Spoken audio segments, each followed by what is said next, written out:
Bonjour à tous. Bienvenue au bulletin d'information à Top News. Au sommaire. Téhéran prêt à apporter son soutien au Liban.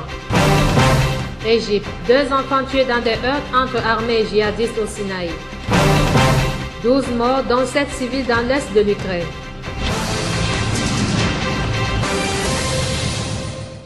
Voici les détails. 4 personnes ont été interpellées vendredi matin en Belgique lors de 22 perquisitions visant à démanteler une filière de recrutement de djihadistes pour la Syrie, a indiqué le parquet fédéral belge. Ce dossier est relatif à la problématique des départs en Syrie. Plusieurs personnes voulaient s'y rendre pour combattre probablement au sein d'une organisation terroriste, explique dans un communiqué le parquet chargé en Belgique de centraliser les affaires de terroristes. L'action de vendredi avait pour principal objectif de démanteler l'organisation qui procédait au recrutement et à l'envoi de personnes à l'étranger selon la même source.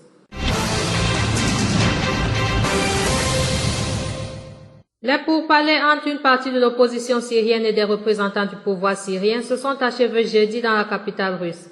Une nouvelle rencontre est prévue le mois prochain. Les délégués des forces de l'opposition et du gouvernement syrien se sont mis d'accord jeudi sur 4 points clés lors des négociations tenues à Moscou, a annoncé Soher Sarmini, un membre du parti Jeunesse nationale syrienne, mouvement d'opposition toléré par Damas.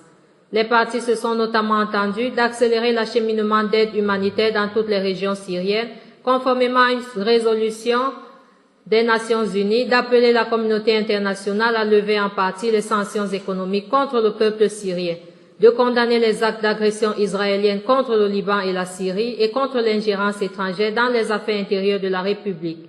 Qualifiant de positives les rencontres avec les membres de l'opposition, M. Jafari a réitéré qu'il s'agissait d'une rencontre consultative. Le diplomate syrien a toutefois critiqué l'attitude des opposants.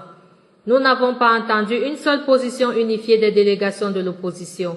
Ce que certains pouvaient accepter était rejeté par les autres, a-t-il affirmé.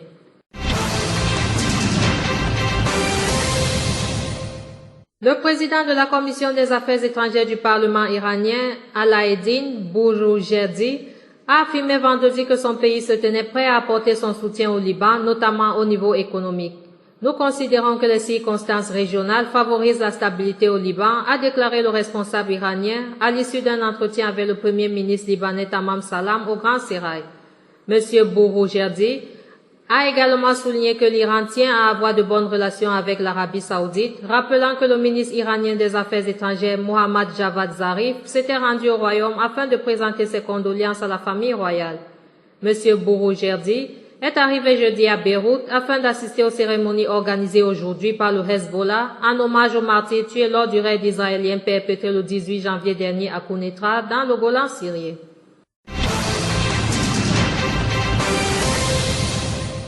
Le ministre libanais des Affaires étrangères Jebrah Bassine a contacté la nuit de jeudi l'ambassadeur libanais à l'ONU, Nawaf Salam, afin de lui demander de déposer une plainte au Conseil de sécurité à la suite des bombardements israéliens en riposte à l'attaque du Hezbollah mercredi, croit savoir Al-Akhbar dans son édition de vendredi.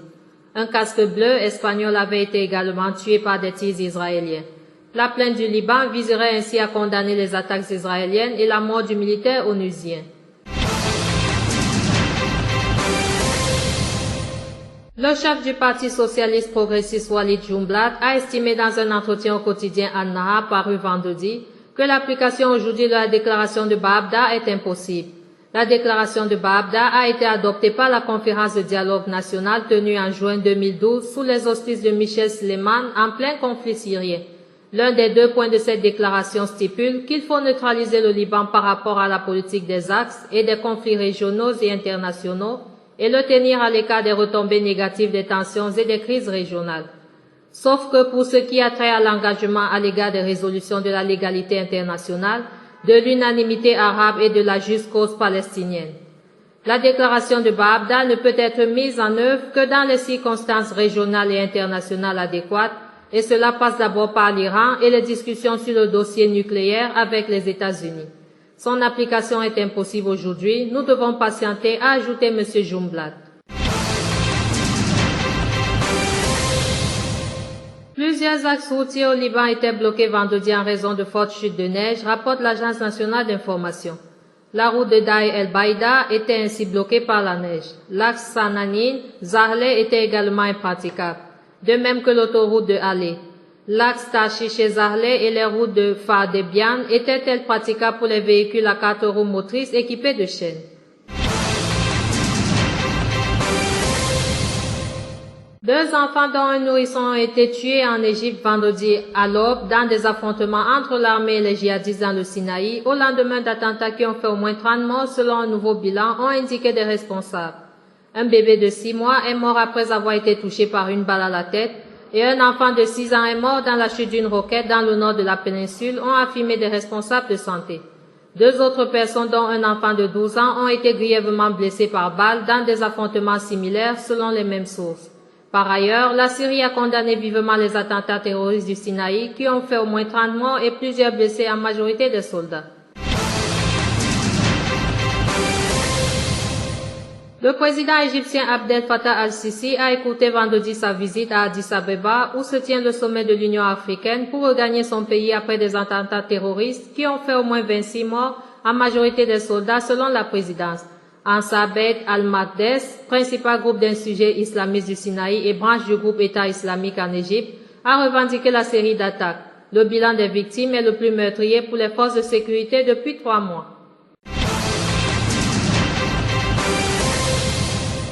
« 12 personnes parmi lesquelles 7 civils ont été tuées ces dernières 24 heures dans les combats opposant l'armée ukrainienne aux rebelles séparatistes pro-russes dans l'est de l'Ukraine.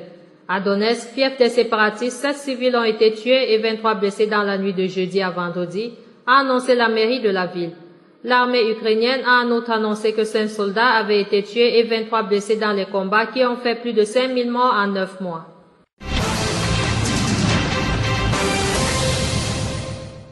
Autre titre. La direction palestinienne a dénoncé vendredi la construction annoncée par Israël de 430 logements en Cisjordanie occupés comme un crime de guerre dont la Cour pénale internationale devra se saisir. Il s'agit d'un crime de guerre qui devrait pousser la Cour pénale internationale à se saisir de la question des colonies, a dit à l'AFP Wassel Abou Youssef, un des dirigeants de l'Organisation de libération de la Palestine.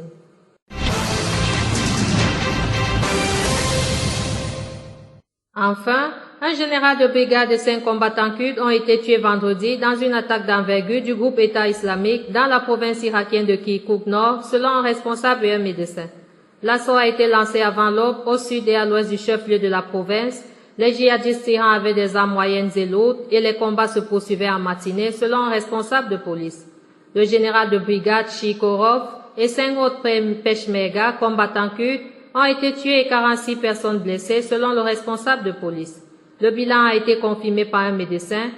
En réaction, le comité de sécurité de la province de Kirkouk a annoncé un couvre-feu à partir de 10h, 7h GMT, ajoutant qu'il sera en vigueur jusqu'à nouvel ordre.